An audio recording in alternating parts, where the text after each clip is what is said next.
విశ్వాసం మీద నా సంఘాన్ని కడతానని అర్థం.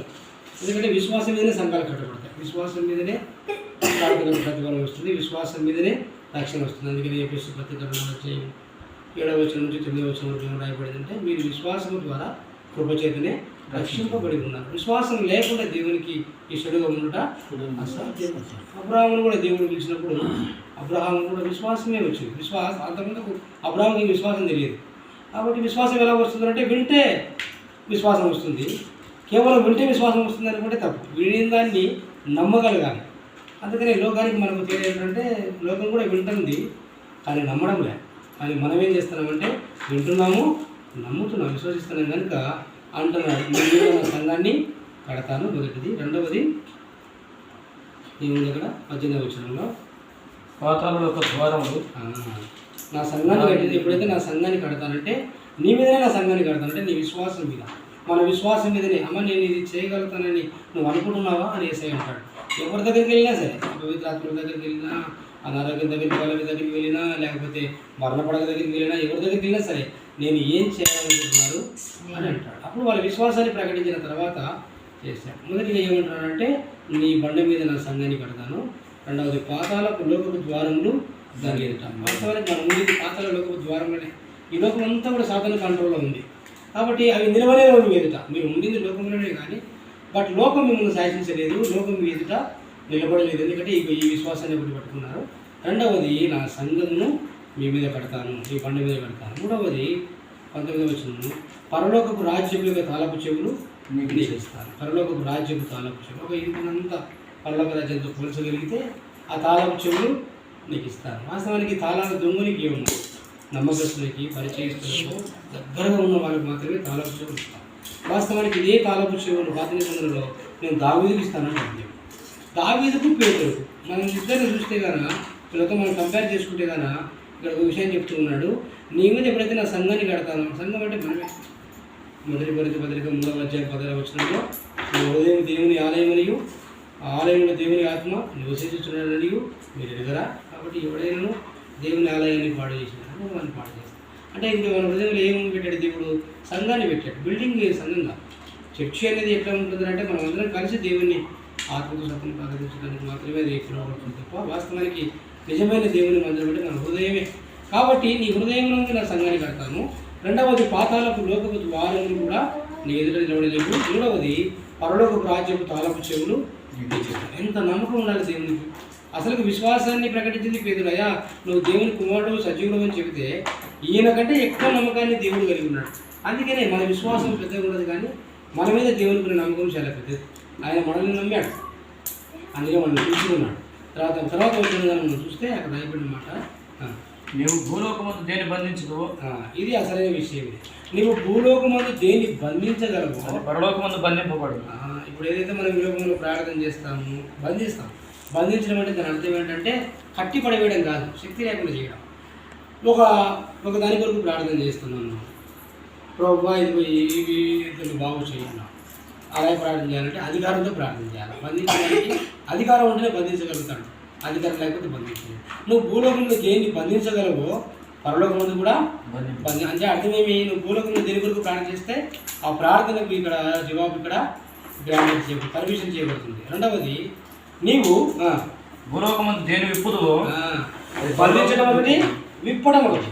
అంటే బంధించేటివి ఒకటి ఉంది, విప్పడం కూడా ఒకటి ఉంది. ఎవరిని విప్పాలంటే బంధకాల్లో ఉన్న వాళ్ళు, నిరుత్సాహంలో కురిగిపోయిన వాళ్ళు, లేకపోతే అనారోగ్యంలో కురిగిపోయిన వారిని మనం ఏం చేయాలా?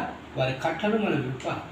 సో ఈ రెండింటికి అధికారం నేను ఇస్తాను. నువ్వు భూలోకంలో ఏం చేసినా సరే అక్కడ అదే జరుగుతుందని చెబుతూ అటు పిమ్మట దాని క్రీస్తు అని ఎవరితో చెప్పవద్దని చూడండి చివరి వచనంలో. అటు తర్వాత నేను క్రీస్తుని ఎవరితో కూడా చెప్పవద్దు. వాస్తవానికి ఒక దేవుడు అయినటువంటి వాడే ఉండేనా నేను క్రీస్తుని ఎవరికి చెప్పవద్దని అర్థమేమి?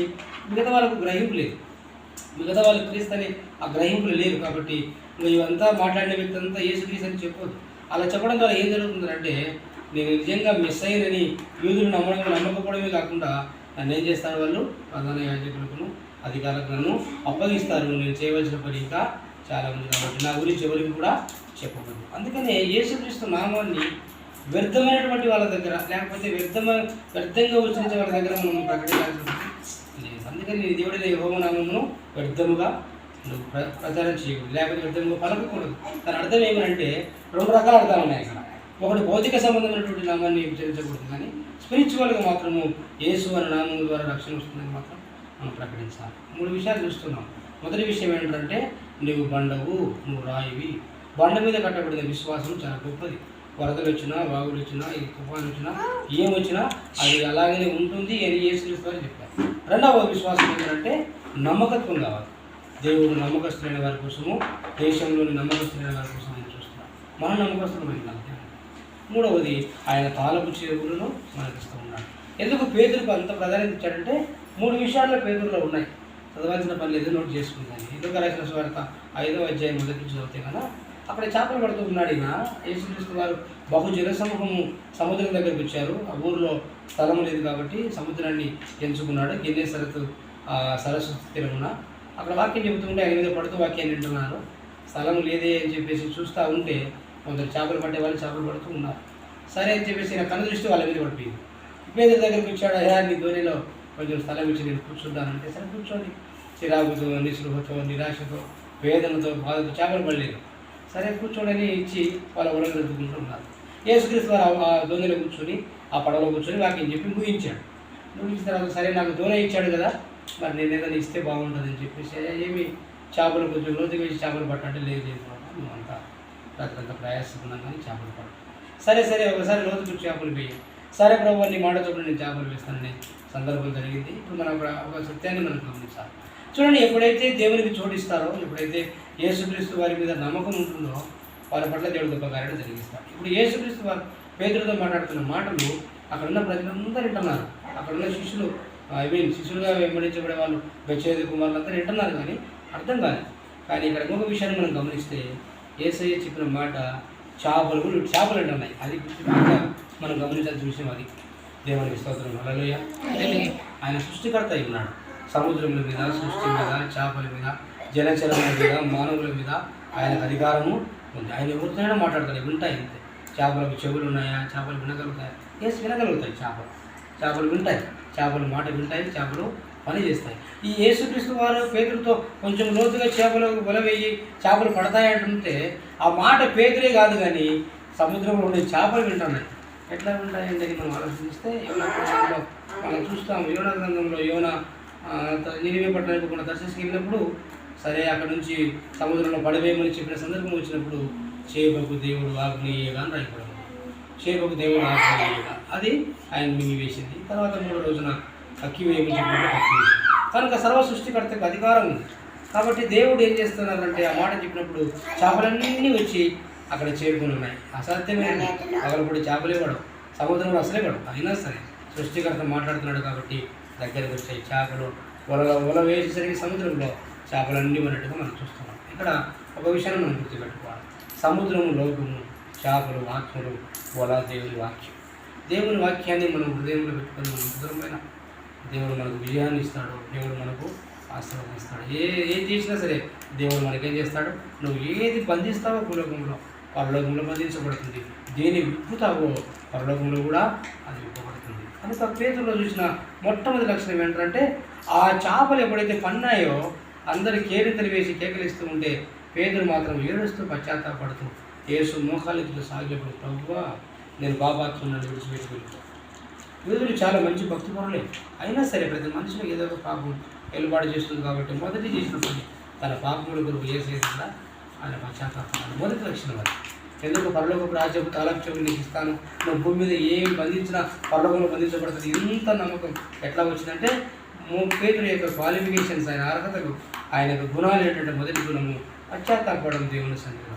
రెండవది మనం చూస్తే కనుక ఆ చేపలన్నీ విడిచిపెట్టాడు. అంతే మాత్రమే కాదు, ఆ ధోనిని విడిచిపెట్టాడు. ఆయన వార్త 5వ అధ్యాయం 7వ వచనంలో ఆయన సమస్తమును కలిగి చేర్చి తన పడవలను విడిచిపెట్టి అని రాయబడింది. అంటే సమస్తాన్ని విడిచిపెట్టాడు. విడిచిపెట్టి ఇప్పుడు ఏం చేస్తున్నాడో తెలిసిన యేసయ్యని వెంబడిస్తున్నాడు. ఒక త్యాగం. యేసుక్రీస్తును మనం త్యాగపూరితమైన జీవితాన్ని జీవించవలసి ఉంది. అలాంటప్పుడు దేవుడు మనకున్న ప్రతి అవసరతను, ప్రతి అక్కరను ఆయన తీరుస్తాడు. 3వ లక్షణం ఏంటంటే ఆయన వెంబడించాలంటే అంత ఆశమాసిన పని కాదు. ఎందుకంటే సాయంత్రానికి కుటుంబాన్ని పోషించుకోవాలి, బాధ్యతలు, పిల్లలు సమస్తం ఉంటాయి. పేదలు అన్నాడు కదా, ఏదైనా జీతం ఇస్తే బాగుంటుంది ప్రభువా నేను వెంబడించాలంటే అన్నాడు. అప్పుడేమన్నాడు? తూర్పు 12 గోత్రాల వాళ్ళకు తండ్రి సింహాసనం ఎదుట నా కుడి పార్శ్వం ముందు కూర్చొని తిరిగి ఇచ్చేవాడు అని ఉంటా ఉంటే జీవులు అంటారు. కనుక ఇక్కడ కుటుంబాన్ని చూసుకోవాలి, అన్నీ చూసుకోవాలి. అలాంటిది అవన్నీ విడిచిపెట్టి యేసుక్రీస్తును వెంబడించేటువంటి ఒక గొప్ప విశ్వాసం. వెంబడించాలంటే విశ్వాసం ఉండాలి. అదే విశ్వాసం లేకపోతే ఇంకా ఏం ప్రయోజనం లేదు. అందుకని విశ్వాసంతోనే ఆయన పునాదులు గల పట్టణం అబ్రహాము తన కుటుంబాన్ని అందరినీ విడిచిపెట్టి వెంబడించాడు. ఆశీర్వాదమైన దినంగా మార్చాడు. విశ్వాసం ఎట్లా? సముద్రం మీద యేసుక్రీస్తు వారు నడుచుకుంటూ వస్తున్నాడు. మీరందరూ వెళ్ళిపోండి, నేను వస్తానని చెప్పి పంపించిన సందర్భంలో వెళ్ళాడు కదా. జయోత్సవం అయిపోయిన తర్వాత రాజును చేయాలని చూస్తే వాళ్ళందరినీ పంపించాడు. పంపించిన తర్వాత ఏకున 4 జామున ఆయన సముద్రం మీద నడుచుకుంటూ 14 మార్కులు పడుతుంది.